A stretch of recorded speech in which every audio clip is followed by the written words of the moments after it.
जिथे देशातील मंदिरांमध्ये चोरी होते, भक्तांना किड्यामुंग्यांसारखी वागणूक मिळते, तिथे महाराष्ट्रातील एक असे देवस्थान आहे जे जगातील बेस्ट मॅनेज्ड मंदिर म्हणून ओळखले जाते।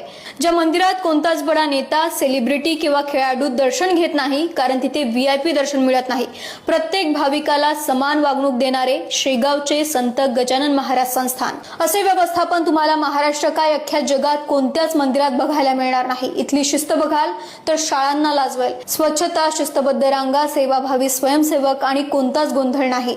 शेगाव संस्थान 50 पेक्षा जास्त ट्रस्ट चालवते। इंजिनिअरिंग कॉलेज, शाळा, गरीब विद्यार्थ्यांना मदत, मोफत आणि कमी दर्जात मिळणाऱ्या मेडिकल सुविधा, आदिवासी भागांमध्ये फिरते दवाखाने। महाराष्ट्रात कोणत्याही मंदिरात जा, शेगाव संस्थानचे निवासस्थान असेल आणि भक्तांसाठी महाप्रसाद। शेगाव संस्थान हे फक्त मंदिर नाही तर समाजासाठी एक संपूर्ण सेवा मॉडेल आहे आणि त्याकडे आदर्श म्हणून पाहिलं गेलं पाहिजे। आणि भक्तांनी हा प्रश्न विचारायला हवा, जर हे एका मंदिरामध्ये शक्य आहे तर इतर मंदिरांमध्ये का